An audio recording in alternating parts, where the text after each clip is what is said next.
wake that ass up. Early in the morning. The Breakfast Club. Morning, everybody. It's DJ NV, Jess Hilarious, Charlamagne the Guy. We are the Breakfast Club. Let's get in some front page news. Now in some sports, last night, NFL football, the Rams beat the Vikings 27-9. So that was an upset. Yep, the Rams move on. Also, we got to say, Tyson Fury announced that he's retiring from boxing. You know, he will retire at 34-2 and 1 tie. I don't think knockouts. I don't think we take into consideration how much Deontay Wilder and Tyson Fury took out of each other when they fought those 3 times. Mm-hmm. I mean, really, neither one of them has really been the same since those 3 wars that they fought in the ring. That's right. But salute to that warrior, Tyson Fury. Absolutely. Good morning, Morgan. Good morning, Envy, Charlamagne, and Jess. Y'all doing all right? Yes, ma'am. All right, let's kick things off this morning talking international affairs. In the last days as president, Biden was reflecting on his work in foreign policy, and he spoke about how the Israel-Hamas ceasefire deal is finally on the horizon after working with Israel Prime Minister Benjamin Netanyahu, Egyptian President El-Sisi, and the Emir of Qatar to seal the agreement. He also bragged about his work to free Americans detained abroad. Let's hear more from President Biden. I've said many times, we're at an inflection point. The post-Cold War period is over. A new era has begun. And the war between Israel and Hamas, we're in the brink of a proposal that I laid out in detail months ago, finally coming to fruition. We brought home more than 75 Americans by last count.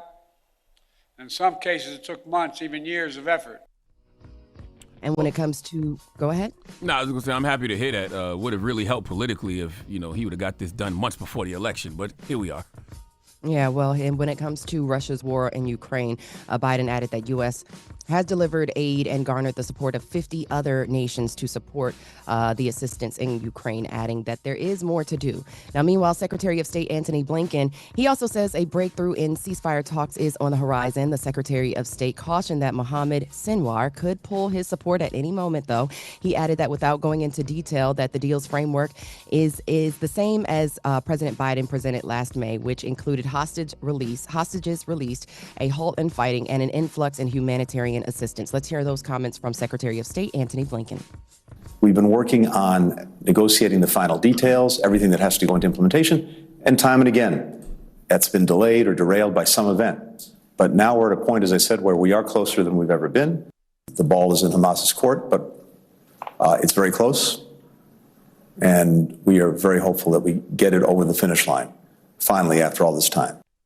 Blinken. You know what else, Morgan? When it comes to the Israel and Hamas ceasefire, I bet Trump is going to get all the credit for it, because I can't help but wonder how much Trump's saying all hell's going to break loose if the hostages aren't returned by the time he takes office. I wonder how much that helped to speed up the situation. They had to play the part in it? Yeah. Yeah, actually, ironically enough, it has been said that Trump adding that he wants to see the deal before January 20th was supposedly instrumental in the recent progress. So Blinken actually noted that, Antony Blinken, which is, he said that. Now Trump's choice for President-elect Trump's choice for Middle East envoy Steve Witkoff has been terrible partner in this whole deal, but he is making it clear that Trump wanting to see the deal before January 20th has been instrumental in progress in the negotiations. So, I mean, hey, whether we like it or not, we're headed into a new administration, and we want the best for, all the American people, right? That's right. And not just wanting to see the deal. Just look at the choice of words. All hell will break out. That's right. If them hostages ain't released by the time I hit office. Okay, now when I get the catalog, don't make me show you how daddy ball. Okay. Right. Speaking of getting in office, though, the inauguration is 6 days away. Senate confirmation hearings are set to get underway today for some of President-elect Trump's cabinet picks. So basically, that's the interview for various jobs to lead the different departments of the government. So here's the lineup. Doug Collins, a former Navy chaplain, to lead the Department of Veteran Affairs. They will also look more closely at a controversial pick, Fox News host and veteran Pete Hegseth for Secretary of Defense. Senator Mark Kelly and an Arizona Democrat told CBS's Face the Nation he has concerns about the nominee, while Senate Majority Whip John Barrasso, a Wyoming Republican, said he has confidence in Hegseth. Let's hear from them. We need a qualified individual in that job, and he just does not seem to have the qualifications. He is very qualified, in my opinion. He has a a distinguished record of service. As the whip, my job is to make sure they get across the finish line. Any thoughts on those nominees so far? No? All right, moving on. So former North Dakota Governor Doug Burgum's confirmation hearing as presumptive Interior nominee has been pushed back over missing paperwork. Now, Republican chair of the Energy and Natural Resources Committee, Mike Lee, announced the delay to ensure transparency and uphold the integrity process. This comes as Lee was blamed for breaching protocol in holding a hearing before having the paperwork for New Mexico Senator Martin Heinrich. Now, on Wednesday, South Dakota Governor Kristi Noem seeks to become Homeland Security Secretary. Former Congressman Sean Duffy is up for Secretary of Transportation, and fracking executive Chris Wright is up for Secretary of Energy. Florida Senator Marco Rubio is up for Secretary of State, along with Pam Bondi's hearing for Attorney General. Now, hearings for a long list of nominees will continue throughout the week, so we will continue to watch how our government will shape up as Trump as inauguration looms. Any thoughts? All right, well, that's your front page news for 6 a.m. At 7 a.m., we will check in on the West Coast and see what's happening with the wildfires. Wake that ass up. Early in the morning. The Breakfast Club. Morning, everybody. It's DJ NV, Jess Hilarious, Charlamagne the Guy. We are the Breakfast Club. Let's get in some front page news. Now, let's start off with some quick sports. The Rams beat the Vikings last night 27-9. Also, Tyson Fury announced he's retiring from boxing. Not mad at that, you know what I'm saying? Like I said earlier, I don't think we realize how much Tyson Fury and Deontay Wilder took out of each other. Go back and watch them 3 fights and watch the war that they both waged on each other, and neither one of them were the same since. And also, I don't know if this is something that you would love, Charlamagne. They're saying that Jerry Jones has talked to Deion Sanders regarding the head coach position. I don't want that. Salute to Deion Sanders. I love prime time. I love the prime effect. I like Deion Sanders being a leader of young men in college. I don't want to see Deion Sanders, at least not the head coach of the Cowboys. And I don't see how that would work. Like, how would you really think Deion Sanders could coach against his own kids? Especially what if Shedeur Sanders goes to the Giants and the Cowboys got to play the Giants twice a year? You really think that's a position Deion wants to be in? He would have to. I don't see the reasoning for him to want to be the head coach of the Dallas Cowboys. Honestly. Good morning, Morgan. Good morning, Envy, Charlamagne, and Jess Hilarious. Y'all good? Yes.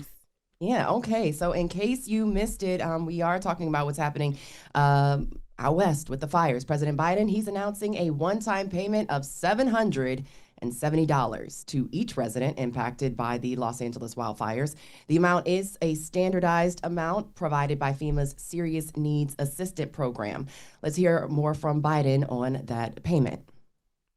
People impacted by these fires are going to receive one-time payment of $770, one-time payment, so they can quickly purchase things like water, baby formula, and prescriptions.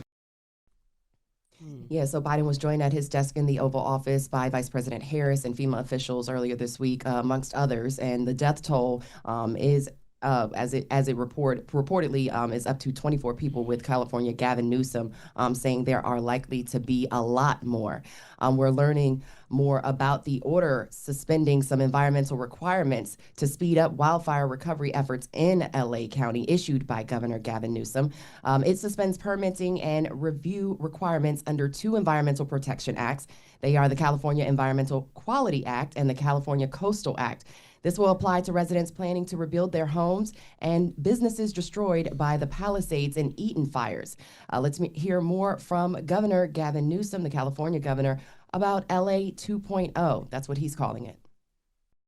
We're already organizing a Marshall Plan. We already have a team of looking and reimagining LA 2.0, and we're making sure everyone's included, not just the folks on the coast. We're starting to organize how we can put together a collection of individuals on philanthropy for recovery, how we can organize the region, how we can make sure that we are seeking federal assistance with efficiency, like the executive order I talked about, time value of delivering projects, addressing building codes, addressing permitting issues, and moving forward to rebuilding and being more resilient. We talked about this a little bit yesterday, Envy, you being, real estate expert in your own right.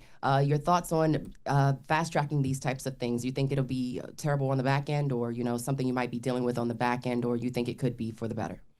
I mean, I look at both sides. I think it'd be great because they could start, getting those houses back up and getting those structures back up. But if there's nobody policing the actual work, people will cut corners, and you don't want that either. You don't want somebody to cut corners on a house or a structure or something that they're building, and they're not actually watching the proper policies, because you don't want them to fall down. You don't want any problems. But, right now it's going to be a money grab. Like, these people are going to be trying to build these buildings and these houses fast to make more money. So I do think they need some type of policing. And I still want to know, like, when you build a building, like, do you feel comfortable building there knowing that you may not get the proper insurance you need for when a situation like this happens again? Right. Because a situation like this will absolutely happen again. Yeah, and it will affect insurance rates, right? Because insurance companies can see the damage, and unless they put some type of something in it where, that can stop that from happening. Like, maybe, I know they were talking about people having sprinkler systems put in their house to keep their house moist and wet so their house wouldn't catch on fire. They'll make people to make sure that they have that in those homes. Yeah, and I mean, that's been the big issue about the state, right? They said the state regulators have not let insurers charge premiums that fully reflect the risk and costs. Mm-hmm. So that has to change as well. Right? All right. Yeah, so a lot of changes need to be made before you even talk about building structures and fast tracking and getting people back. But yeah, meanwhile, Southern California officials, they say the fight is not over, and crews are prepared for winds to pick up dramatically as they continue battling wildfires in the area. Los Angeles County Fire Chief Anthony Maroney said weather conditions continue to pose a fire threat. Let's hear from him. Severe fire weather conditions will continue through Wednesday. Please be assured that all fire departments and all law enforcement agencies in the area will be prepared. The anticipated winds, combined with low humidities and low fuel moistures, will keep the fire threat in all of Los Angeles County critical. So it's important to note that they've been fighting for about a week now. The Palisades, Eaton, and Hearst fires erupted last Tuesday. More than 92,000 people are under evacuation orders, while another 89,000 are under evacuation warnings. What were you getting ready to say?